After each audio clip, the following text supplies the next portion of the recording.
The third day of Hanukkah, known as the Festival of Lights. But beyond just that, it's also the story of how the Jewish people overcame adversity, beat the odds, and held on to their identity. And this year, with the war between Israel and Hamas raging on, the holiday's meaning is more timely than ever for the Jewish community.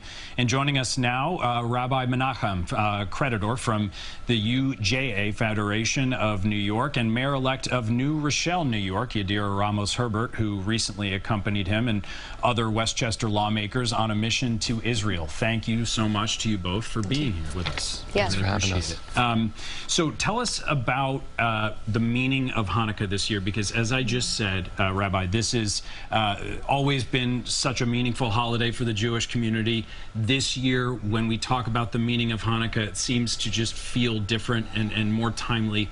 What have the conversations you've been having, have they been different this year given what's going on? Thanks for asking. Yeah, 100%. Hanukkah is always about piercing the darkness with light.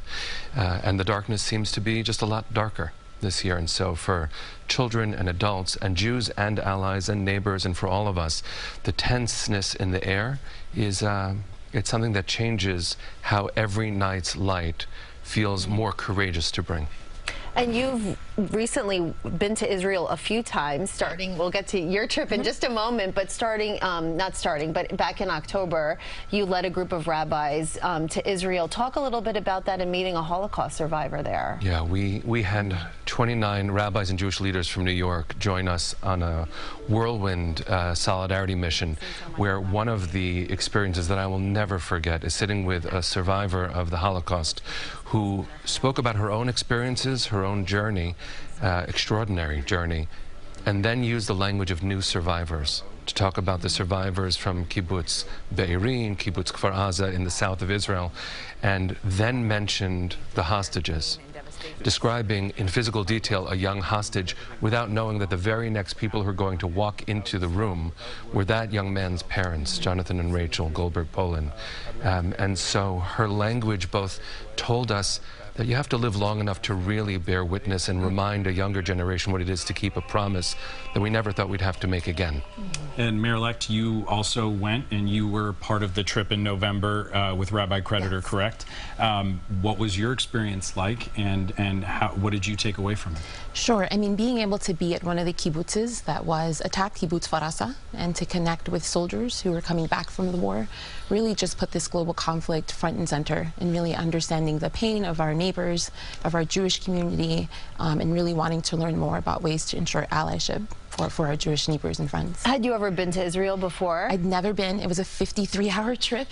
Wow. Very jam-packed, but I couldn't give up the opportunity to be there in this moment in history and learn from the ground, if you will. Why is it important for people like yourself and other lawmakers to learn from somebody like Rabbi Creditor and to take the opportunity to visit if you can?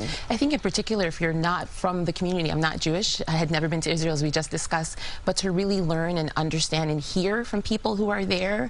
We were able to connect with New Yorkers who've made Aliyah and live in Israel now, so to really hear their experience and understanding of their concerns just makes me a better legislator and ability to understand more of the issues. And Rabbi Creditor, your organization's teaming up with shinealight.org, several upcoming events, including, I believe, one on Thursday.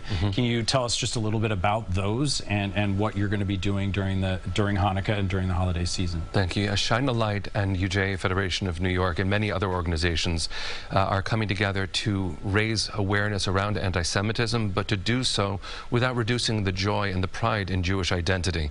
And so we'll have events all over New York and actually all over the country, giving Jewish community and friends a chance to come together to celebrate the holiday. Where do you see, I mean, how do you see this ending? Yeah. Look, I know my lane. I'm not a geopolitician or a military expert. I'm a hurting Jew.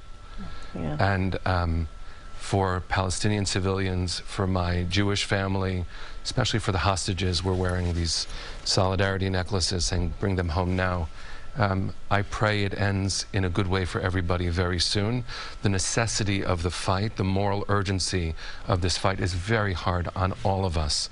And I pray for peace, knowing that Israel's attempts at bringing hostages home and ending the terror of Hamas, it's just very hard for us all to bear. Well, we can't thank you enough for being here and to be able to hear your two perspectives, and to hear that they were joined together in this mission is really important, and we're appreciative, and I know our viewers are too, so thank you. Yeah, and happy Hanukkah and good luck. Thank you very much. You take office in January, Yes. New Rochelle, Yes. so I'm sure we'll be talking more with you. Thank you very much.